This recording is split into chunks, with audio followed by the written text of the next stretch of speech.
Hi everyone, welcome to our channel. Thank you for joining us. For those of you who don't know us, I'm Leanne and this is Baby Bell. We share everything mum and baby related, so if you enjoy our videos, don't forget to subscribe. Today we are going to be talking about how to maximise your income whilst on maternity leave and even afterwards. We've got some money saving tips, some free money tips and also some side hustles. Side hustles that you could fit in while your baby naps, if you have one of those that do that.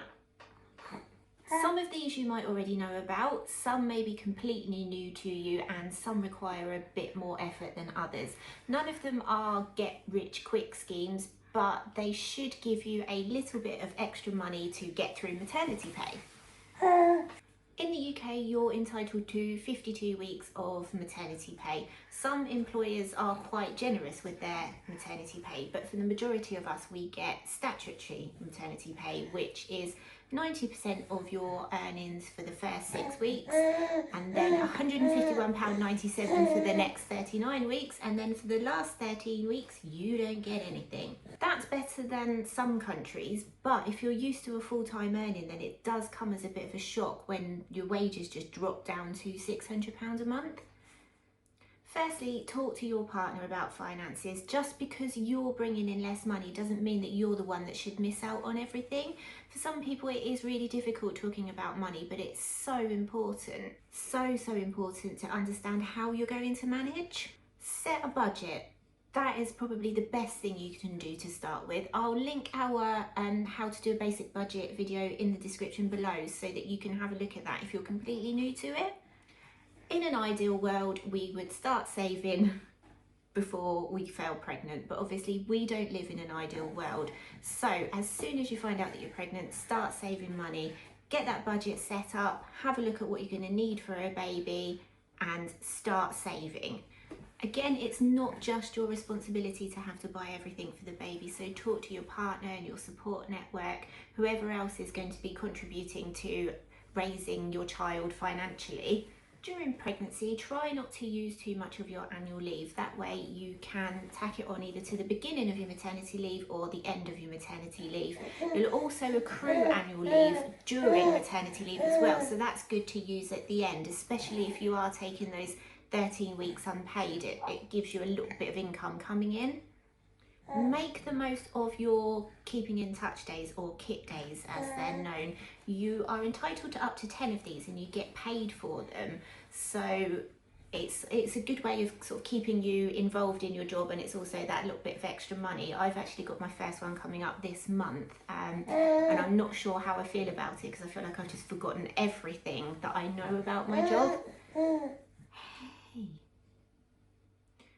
Ask for useful presents for Christmas and birthdays. I've always asked for the more expensive toiletries and those sort of things that I use. I'm a big fan of Dermalogica, and if any of you use that, you'll know that it's not cheap. So what I've always done is written out of a list of what I would like and given it to people, and then they can just pick what they want to buy me based on how much they're planning on spending. It's also the same for Baby Bell. At Christmas we asked for things that she was going to be using as we went forward, so toys and a few clothes and that sort of thing, and mainly books as well. We got a lot of books for Christmas, didn't we? Buy second hand. Babies grow so quickly that a lot of the things that you find on eBay or Facebook Marketplace or selling groups have been used once, if that. I got a huge bundle of brand new baby clothes from eBay because the lady that was selling them thought she was having a girl. She'd been told she was having a girl and it actually ended up having a boy. So scouring all of these second-hand sites is really good because you find some amazing bundles. We got 30 baby grows and vests, I think, for £15, so that was great. Meal planning and batch cooking is another way of saving a bit of money. It also saves time, saves stress, and also minimises the amount of takeaways you buy, which is another good thing if you are looking to shed a few of those pounds. Those are the money saving tips. So now we're on to the free money tips. The first one isn't actually free money because it is your own, but a lot of banks provide a service where they round up anything that you spend on your debit card to the nearest pound. This is something that I've done for years, and I always use that money to buy Christmas presents, so it just kind of feels like I'm getting Christmas presents for free because I don't even notice that money going into the account. Oh no! Oh no, you're going to talk to the camera. Loyalty card schemes are another one. Tesco, Sainsbury's or Nectar, Boots, Superdrug, they all do loyalty schemes where when you spend money you get points which you can then change into money to spend in store. I've mentioned before that we use Nectar quite a lot, and we use any points that we get to... What are you doing? And we use any points that we've got to buy our Christmas money. So combined with that saving the change thing that I spoke about just a minute ago, it takes a lot of the stress out of Christmas then, which was great because Babybel was 10 weeks old last Christmas, so we didn't really have to think about the money side of it there. We just bought our Christmas shopping with our Nectar points and our Christmas presents with the money that went into the Save the Change account. A lot of the loyalty schemes do bonus events as well, so you'll have a weekend where it's double points, or buy a particular item and get an extra 400 points. Obviously if it's something that you do want to buy, then it's definitely worth doing.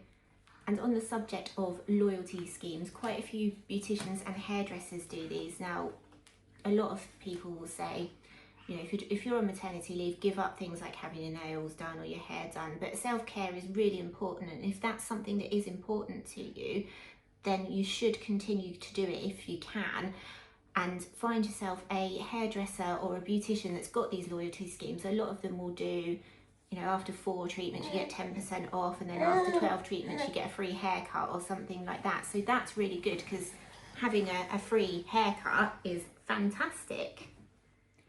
Cashback sites is the next one. I've used Quidco for ages and I absolutely love it. What I'll do is I'll pop links to as many of these things as I can into the description so that you can find them yourself. But basically with Quidco, you type in what company you're looking to buy for and it will tell you whether they are part of the scheme and how much cashback you'll get. So it does sometimes take quite a while for the cashback to come through, but for some things, you know, you get 15% cashback, and when you're buying big stuff for the baby, like cots, etc., then that cashback can be really handy. Oh, you're flashing your nappy again.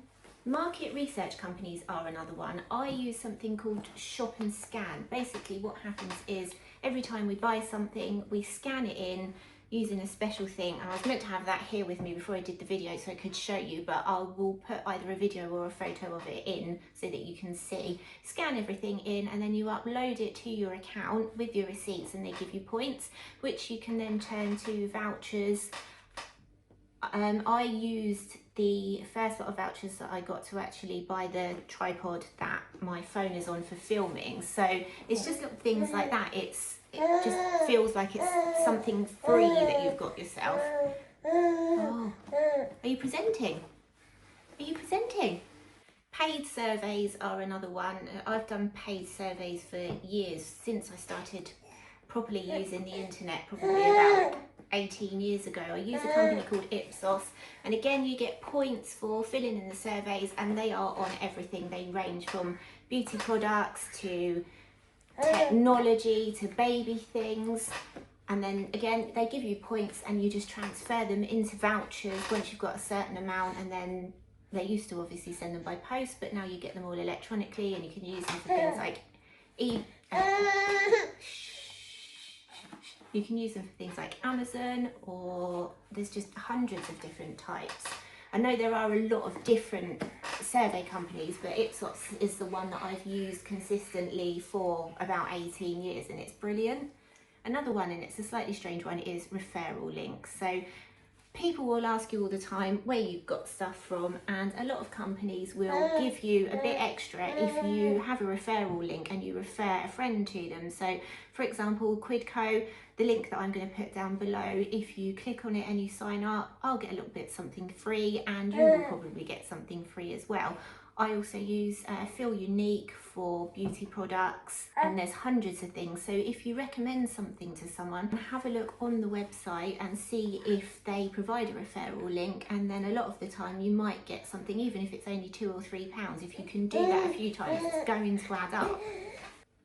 So then we go on to side hustles. Side hustles are ways to make extra money outside of your usual income, so your job, or in this case your maternity pay. Hey, there are thousands of them out there, and I'm not going to list all of them now. I'm just going to go through the ones that we're doing.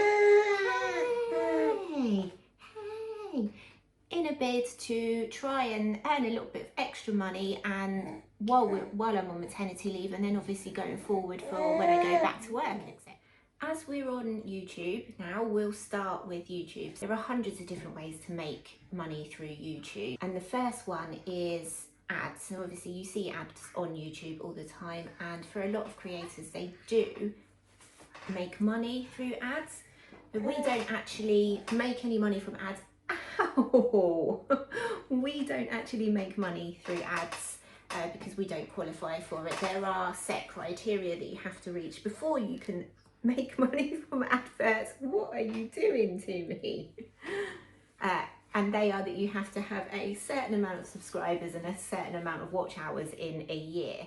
The next way that you can make money on YouTube is through something called affiliate links, and that is if we talk about product and we link it in the description and you click on it, we might get a little bit of money if you buy it. Affiliate links don't cost you anything extra as a purchaser, but we do get a small amount of money from that. We currently use Amazon and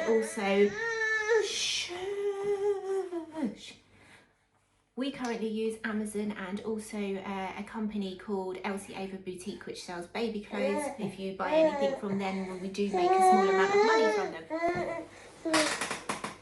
I'll just put Baby Bell down on the floor for a second, as she doesn't seem to be too happy sat here. The next thing is something called fan funding. There are a lot of companies that do that, and it's just where people that enjoy your content can just pay a small amount of money to you, just as kind of like a thank you for what you're doing. We've just set up one called Buy Me a Coffee, but there are other ones like Patreon. And from what I've seen on YouTube, some people do make a lot of money from that. Sponsorships and product reviews are another way of making money on YouTube. We haven't done any of those yet. We have been approached by a couple of companies, but we haven't actually agreed to some of the terms and stuff. But we are obviously open to doing that. We talk a lot about the products that we use, so obviously if somebody wanted to pay us to do that, then merch and products are another thing. Again, we don't have any Baby Bell Mummy merch. That might be something that we look at in the future if there is any interest in it, but we do have products. I've recently set up an Etsy shop where we sell, please don't grab the tripod. I've recently set up our Etsy shop where we sell digital nursery prints and personalised planners and colouring pages, and we're adding to it all the time. And what I'll do is I'll link that in the description as well in case you want to go and have a look at it. Obviously YouTube is definitely not a get rich quick scheme. You're probably not going to make too much money on it in the first couple of months, but if you can set it up at the beginning of your maternity leave, then there's no reason why you can't be earning some income from it by the time you get to that 9 months where you're not having any income in. Oh, will you stop grabbing the tripod? Oh. And then following on from the theme of our Etsy shop, the next thing is, can you make something and sell it? Are you crafty? Can you make baby products? Can you do digital products like we're doing? Once you have a baby, you sort of open your eyes to a whole new market of things that you think, oh, actually I could make that. And that's how we've got started with the Etsy shop. I just realised that I really enjoyed making products for nurseries, etc. We've also started making these teething and feeding necklaces as well, which are currently being made up, and we are getting ready to ship them off to Amazon so that they can be part of the Fulfilled by Amazon thing. online has made it so much easier now for small businesses and individuals to make things and sell them. So things like Etsy and Fulfilled by Amazon are brilliant for that sort of thing. And I'm looking forward to seeing how we get on with these necklaces. Dropshipping is another option, and this is something that I've just started looking into. It does seem a little bit complicated, but basically you have a website where you advertise the products, but you don't actually hold any inventory, and another company then ships it out for you. A lot of it seems to be based in China, so I'm just seeing if there are any that are UK based, as something that I definitely want to start looking into once I've got time. And then the last thing on the list is a blog. Now, I've got lots of blog posts written up, but again, time has meant that I haven't had chance to get the blog up and running and everything posted on there. So I'm just writing out blog posts as and when I get chance, and then hopefully soon you will see Baby Bell Mummy website live. Like I said, none of these are get rich quick schemes. It will take a bit of time to start seeing a decent amount of money coming in. We started on YouTube 4 months ago, and we also set up our Instagram page at the same time. So we are seeing a little bit of income come in, and it would be nice to see a bit more. Obviously it's just patience.